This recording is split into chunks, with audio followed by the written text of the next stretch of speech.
पैर पकड़ ले, ये पीर, ये गुरुपना, ये भगवान के सामने नहीं चलता, और ये नकली गुरु भगवान से दूने दूर हो जाते हैं मान बढ़ाई के कारण। फिर भी नहीं माना। अब शेख तकी तो इतना जालिम था, उसने फिर एक शर्त और रख दी। कहने लगा कि मैं जब मानूंगा इसको अल्लाह है, ये मेरी बेटी शेख तकी की पुत्री 12-13 वर्ष की लड़की मृत्यु को प्राप्त हो चुकी थी और उसको कब्र में दबा दिया गया था। अब कहने लगा इसको मैं अल्लाह मानूंगा जब मेरी बेटी को जीवित कर दे। शेख तकी ने एक तीर में 2 शिकार करने चाहिए थे। चाहे थे कि जय नहीं जीवित हुई मेरी बेटी तो इसकी हार हो जाएगी, और जीवित होगी तब मेरी बेटी मेरे पास हो जाएगी। इस राजनीति के माध्यम से उसने फिर ये कंडीशन रख दी।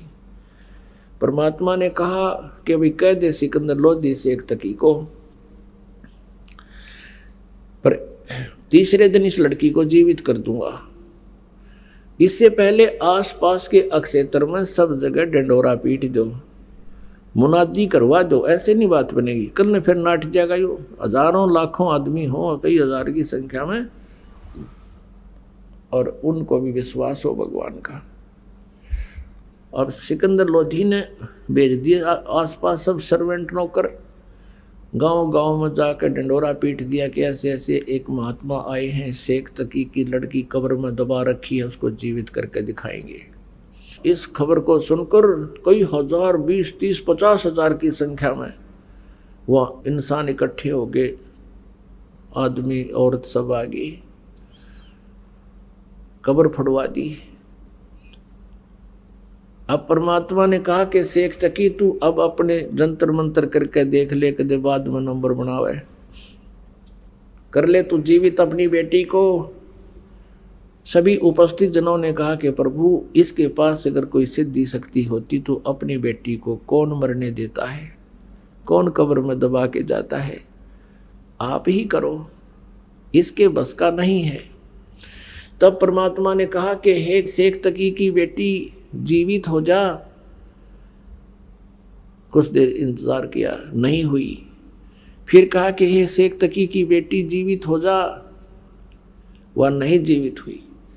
अब शेख तकी का तो खुशी का ठिकाना नहीं रहा, भंगड़ा पा दिया, नाचा कूदा, ने देखा ढोंगी का ढोंग पकड़ा गया। देख लो भाइयों, देख लो ये ऐसा झूठा कपटी है, ये इसके अब कुछ नहीं इसके पास है ये। अब परमात्मा ने तीसरी बार फिर कहा, वह फिर भी ना जीवित हुई। पर फिर तो वो कूद दैनो जो कर मर्ग कूद जा कर। फिर बोला परमात्मा शांति राख पीर जी।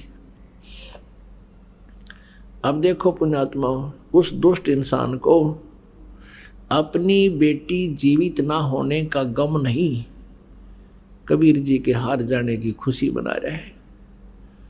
फिर परमात्मा ने क्या कहा कि हे जीवात्मा जहां भी है तू, और कबीर आदेश से वापस आ जा और इसके शरीर में प्रवेश कर बेटी के में और बाहर आ जा। इतना बोला था मालिक ने। उसको कंपन हुई पूरे शरीर में, एकदम वह लड़की खड़ी होकर के और बाहर आके परमात्मा के चरणों में दंडवत प्रणाम किया। बोलो बंदी छोड़ कबीर साहेब की जय। पुण्यात्माओं, परमेश्वर ने कहा कि जा बेटी तेरे पिता के साथ। लड़की ने कहा कि नहीं, ये पिता नहीं, ये दुश्मन है समाज का, ये मानव समाज का शत्रु है। इसका और मेरा नाता 12 वर्ष की आयु तक का था, आगे मेरा जीवन शेष नहीं था। अब मैं पशु जोनी में जाने की मेरी तैयारी हो रही थी। आज मेरे इस परमेश्वर ने मुझे पुनर्जीवन दिया है। और 1.5 घंटे तक उस लड़की ने प्रवचन किए। परमात्मा ने उसके अंदर वह कैसेट डाल दी, अपना ज्ञान फैक्स कर दिया। उस लड़की ने 1.5 घंटे तक प्रवचन किया कि लोगों ये खुद अल्लाह आए हैं, ये अल्लाहु अकबर हैं, ये पूर्ण परमात्मा है, ये सारी सृष्टि के रचना रहे। अपने विषय में बताया कि मैंने भी गलती कर दी थी, इस परमेश्वर को ना पहचान कर। आज मेरी वो दिव्य दृष्टि काम कर रही है। अब पुण्यात्मा उस लड़की को पिछली सारी अपने जीवन की कहानी याद आ गई। ये कमाली वाली आत्मा जो है ये सतयुग से मालिक की चरणों में सेवा में रही। सतयुग के अंदर ये विद्याधर ब्राह्मण की पत्नी दीपिका थी। उसमें इनको परमात्मा शिशु रूप में मिले थे, परमात्मा की सेवा की थी, वो पुण्य मालिक ने इनका बनवाया। फिर वही आत्मा दोनों की दोनों त्रेता युग में वो वेद बीज ब्राह्मण हुआ और वो सूर्या नाम की उसकी पत्नी हुई। फिर आगे चल के दोनों की कुछ पुण्य थे, वो स्वर्ग में रहे। उसके बाद वो वेद बीज वाली आत्मा तो स्वामी रामानंद हुआ और वो सूर्या और दीपिका वाली आत्मा ये कमाली हुई। कमाली का जन्म मुसलमान धर्म में हो गया। अब मुसलमान धर्म में ये ज्ञान प्रवेश करना को बालकों का खेल नहीं, वो तो इतने आरूढ़ हो चुके हैं, वो उस ज्ञान और इस निराकार भगवान इस काल के अतिरिक्त किसी को नहीं मानते। अब परमात्मा वहाँ पहुँचे, 10-12 वर्ष की लड़की थी, तब उनसे मिले, उनको यो ज्ञान समझाया बेटी को, क्योंकि परमात्मा का विधान है जो जन मेरी शरण है ताका हूँ मैं दास, और गेल गेल लग गया फिर जब लग धरती आकाश। अब उसी आधार से परमात्मा उस कमाली को मिले थे। कमाली बता रही है मुझे परमात्मा मिले थे जब मैं 12 वर्ष की आयु में थी। मेरा नाम राबिया था और मैंने परमात्मा की ज्ञान से प्रभावित होकर के पिछले संस्कार भी कुछ काम करते हैं, मैंने नाम भी ले लिया, 4 वर्ष मैंने भक्ति भी की, शादी कराने से भी मना कर दिया था। अब क्या कहानी थी पुण्यात्माओं। ये राबिया 12 वर्ष की थी, परमात्मा मिले, इनको सारा ज्ञान समझाया। पिछले संस्कार से थे जो कि इसे धर्म में भी इसने परमात्मा को स्वीकार किया। 4 वर्ष तक पूरा संघर्ष किया आप समाज के साथ, अपने माता पिता के साथ, और सत साधना करती रही और विवाह करने से मना कर दिया, मैं आजीवन ब्रह्मचारी रहूंगी। लेकिन माता पिता रूढ़िवादी गणे थे, रोटी खानी छोड़ दी, खाना छोड़ दिया। बेटी हम कहाँ मुंह दिखाएंगे, बेटी को घर पर कैसे रखेंगे। तो माता पिता के इस दुख को देखकर उसने स्वीकृति दे दी कि मैं शादी करवा लेती हूँ, लेकिन मन में ये सोच लिया कि मैं अपने पति से फैसला करूँगी।